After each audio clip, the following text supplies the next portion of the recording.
ডিগবৈ বন্ধ উঠাই লোৱাত আৰক্ষী প্ৰশাসনৰ পদক্ষেপ।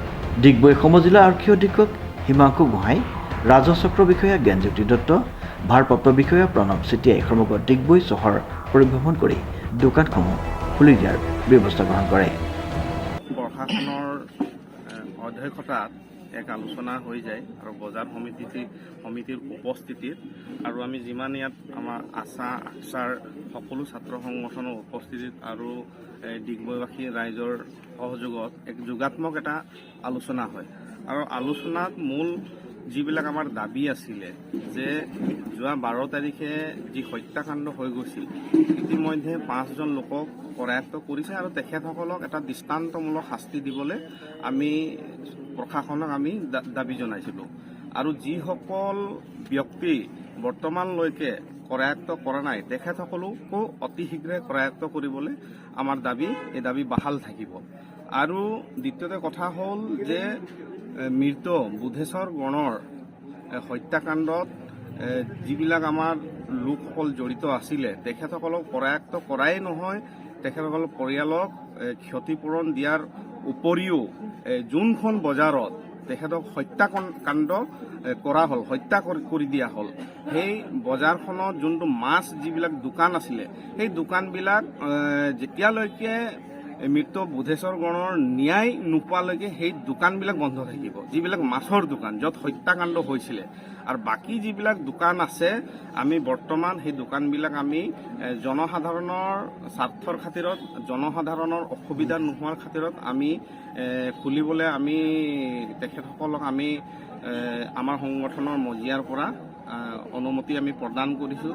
আৰু আমাৰ এটা এনেকুৱা মানসিকতা নাই যে আমি বজাৰ বন্ধ কৰা বা দোকান পোহৰ বন্ধ কৰা বা জনসাধাৰণক অসুবিধা দিয়া আমাৰ কোনো মানসিকতা নাই।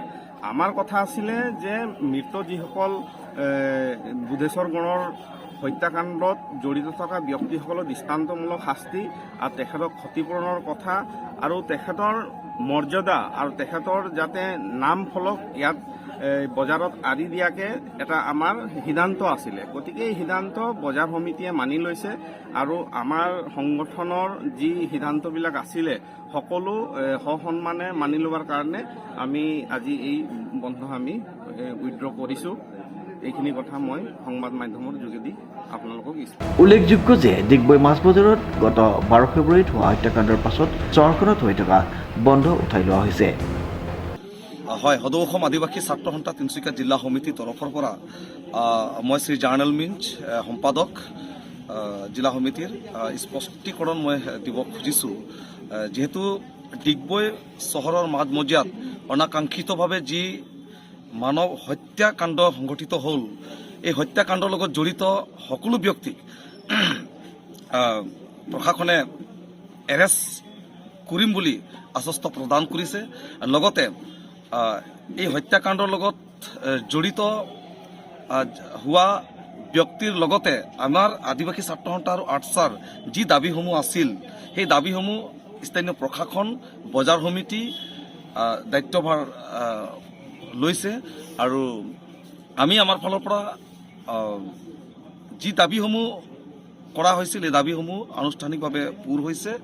আৰু যিটো ঘটনা এই ডিগবৈ মাজমজিয়া টাউনত সংঘটিত হ'ল, দুনাই যাতে এই ঘটনা আৰু সংঘটিত নহয় তাৰ প্ৰতি লক্ষ্য ৰাখি অনাগত দিনবোৰত এই ডিগবৈ টাউনত শান্তি সম্প্ৰীতি এনাজৰীডাল যাতে বজাই ৰাখে। আৰু এতিয়া বৰ্তমান 3 দিন ধৰি এই ডিগবৈ টাউন বজাৰ পোহৰ যি আছিলে সকলোবিলাক স্তব্ধ হৈছিল।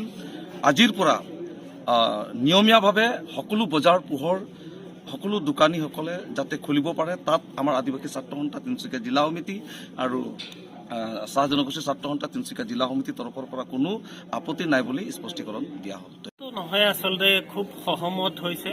ইতিমধ্যে সদৌ অসম আদিবাসী ছাত্ৰ সন্থা আৰু যিসকল জনজাতি চাহ জনগোষ্ঠীৰ ছাত্ৰ সন্থাৰ জিলা আৰু স্থানীয় বিষয়ববীয়াসকলৰ লগত ডিগবৈ বজাৰ সমিতিৰ যিসকল বিষয়ববীয়া তেখেতলোকৰ উপস্থিতিত এখন খুব সৌহাৰ্দ্যপূৰ্ণ সভা বুলি নহয়, আচলতে আলোচনা হ'ল।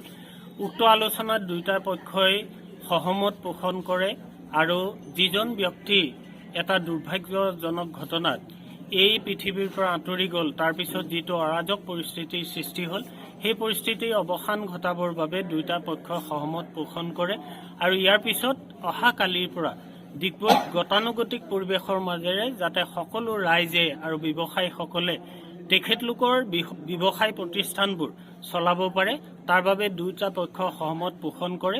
তাত স্থানীয় প্ৰশাসন আৰু জিলা প্ৰশাসনৰ ফালৰ পৰা দুয়োটা পক্ষৰ প্ৰতি আমি ধন্যবাদ জনাইছোঁ।